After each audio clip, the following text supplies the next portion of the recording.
Hello friends, my self Rakesh Gujjar, BA MS second prof student in government Ayurveda college Jaipur. तो मैं आज आपको बताने वाला हूं जो आयुष काउंसलिंग है वो कुछ ही दिनों में अभी स्टार्ट होने वाली है। तो आयुष काउंसलिंग के लिए कौन कौन से डॉक्यूमेंट्स की रिक्वायरमेंट रहती है, तो वो डॉक्यूमेंट्स की लिस्ट आपको और कहीं पर भी प्रोवाइड हो जाती है, बट आपको ये पता नहीं रहता है कि कहाँ कहाँ से बनवाने हैं, कैसे बनवाने हैं। तो उस डॉक्यूमेंट्स की लिस्ट के साथ साथ मैं आपको कंप्लीट इन्फॉर्मेशन ये भी दूंगा कि कैसे डॉक्यूमेंट्स को बनवाना है। और अगर आप खुद से काउंसलिंग कर रहे हैं तो आपको किन किन चीज़ों का डॉक्यूमेंट्स में ध्यान रखना है, तो मैं आपको कंप्लीट जो आप गलतियां कर सकते हैं उनके बारे में भी आपको मैं बताऊंगा।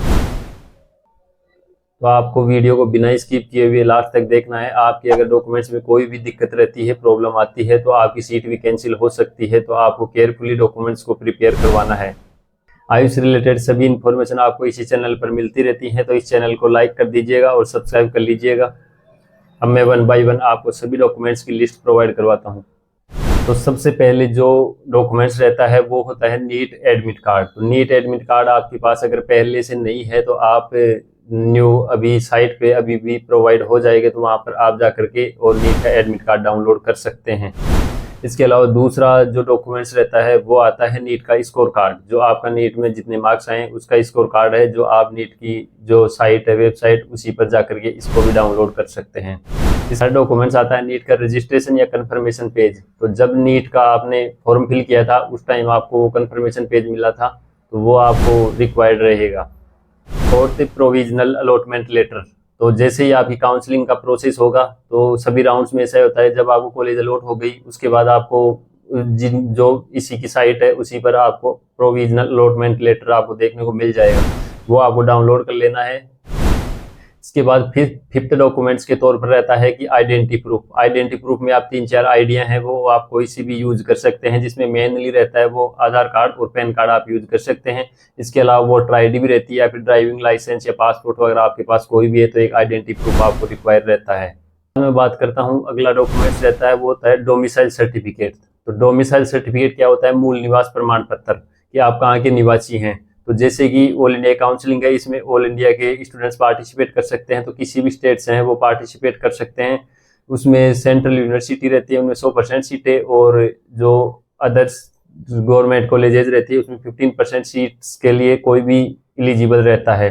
बट अगर खुद की जो स्टेट की सीट्स रहती है उनमें 85% सीट्स के लिए खुद का रिजर्वेशन रहता है, उसके लिए मूल निवास प्रमाण पत्र की रिक्वायर रहती है। एक बात और रहती है कि इसको अपडेट करवाने की कोई रिक्वायरमेंट नहीं है, आपके पास एक बार बन गया तो ये परमानेंट रहता है। इसके बाद नेक्स्ट डॉक्यूमेंट्स आता है माइग्रेशन सर्टिफिकेट। तो आप जो भी स्टेट में, अगर आप अदर स्टेट में स्टडी के लिए जाते हैं तो आपको रिक्वायर रहता है, तो ये भी आपको काउंसलिंग में रिक्वायरमेंट रहेगी इसकी भी। तो जो आप लास्ट जहाँ पे भी आपने एडमिशन लिया था, 12th पासिंग की है, तो वहाँ पे आपको ये डॉक्यूमेंट्स मिल जाएगा। या आप अगर कोई अदर कोर्स भी ज्वाइन कर रखे हैं, वहाँ आप छोड़ रहे हैं, तो वहाँ से आपको ये डॉक्यूमेंट्स मिल जाएगा। नेक्स्ट डॉक्यूमेंट्स रहता है इसमें गैप सर्टिफिकेट। तो गैप सर्टिफिकेट रहता है वो आप कहाँ से बना सकते हैं, तो और मूल निवास प्रमाण पत्र है वो आप कहाँ से बना सकते हैं। तो इसके लिए आपको नोटरी पब्लिक की शॉप रहती है, वहाँ पर आप जाकर के ये डायरेक्ट बनवा सकते हैं। नोटरी पब्लिक वाले के पास जो मोहर रहती है वो वकील ही रहती है, तो वो आपको डायरेक्ट बनवा के दे सकता है। इसके अलावा जो आपके पास अगर नियर बाई कोर्ट है तो वहाँ पर आप जा करके और ये डॉक्यूमेंट्स बनवा सकते हैं। मूल निवास प्रमाण पत्र हो गया, गैप सर्टिफिकेट हो गया, और कास्ट सर्टिफिकेट, ये चीजें आपको यहाँ पर बन जाएगी।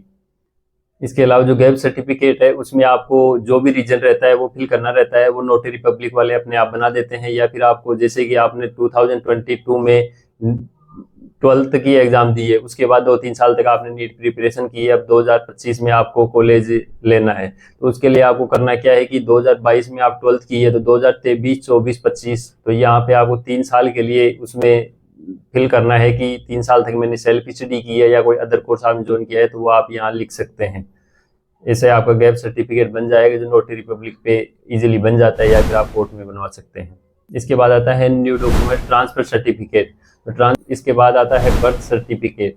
अगर आपके पास बर्थ सर्टिफिकेट नहीं है तो 10th की जो मार्कशीट रहती है वो इसी के इक्विवेलेंट रहती है, तो आप 10th की मार्कशीट इसकी जगह यूज कर सकते हैं। नेक्स्ट आता है 10th मार्कशीट, जो कि आपके पास होगी 10th मार्कशीट। इसके बाद 12th मार्कशीट जो कि आपके पास होगी। इसके बाद EECCC की साइट पे एक और मांगते हैं कि 10th और 12th पासिंग सर्टिफिकेट, जो कि अदर स्टेट में कहीं पे नहीं दिया जाता है। महाराष्ट्र जैसे कुछ स्टेट्स रहते हैं वहाँ पे आपको मार्कशीट के अलावा एक पासिंग सर्टिफिकेट और दिया जाता है।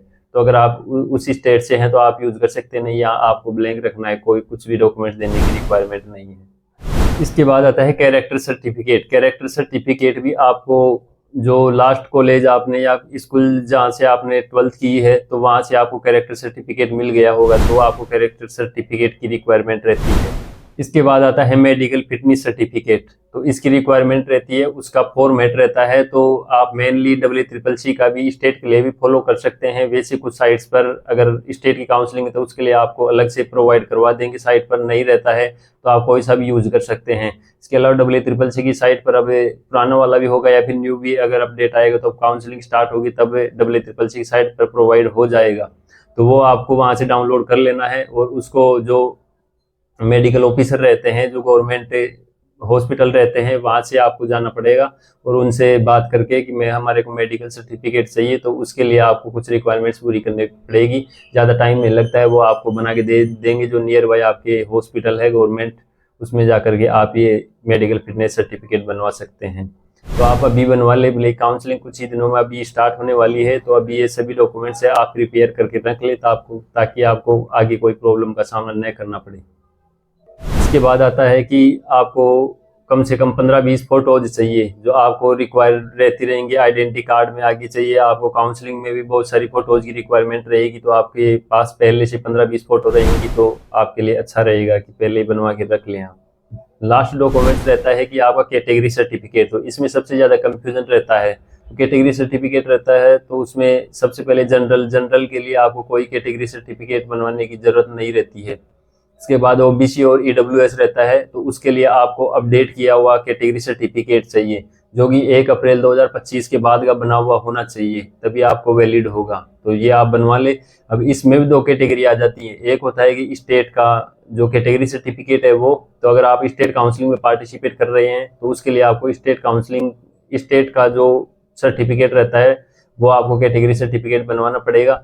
और अगर आप ऑल इंडिया काउंसलिंग में पार्टिसिपेट कर रहे हैं तो उसके लिए आपको ऑल इंडिया क्वाटा का जो कैटेगरी सर्टिफिकेट है वो बनवाना पड़ेगा। तो राजस्थान की मैं बात करूँ तो जो हिंदी लैंग्वेज में आता है वो राजस्थान का रहता है और ऑल इंडिया का रहता है वो इंग्लिश लैंग्वेज में आता है। इसके अलावा जो SC और ST कैटेगरी के लिए रहता है तो इसको अपडेट करवाने की कोई जरूरत नहीं रहती है। कुछ बोलते हैं कि इसको अपडेट करवाना पड़ेगा, बट SC ST के लिए कोई रिक्वायरमेंट नहीं रहती है इसको अपडेट करवाने की। अगर आपके पास कैटेगरी सर्टिफिकेट पुराना है तो वो भी चल जाता है, बल्कि OBC और EWS कैटेगरी में आपको उसको अपडेट करवाना पड़ेगा।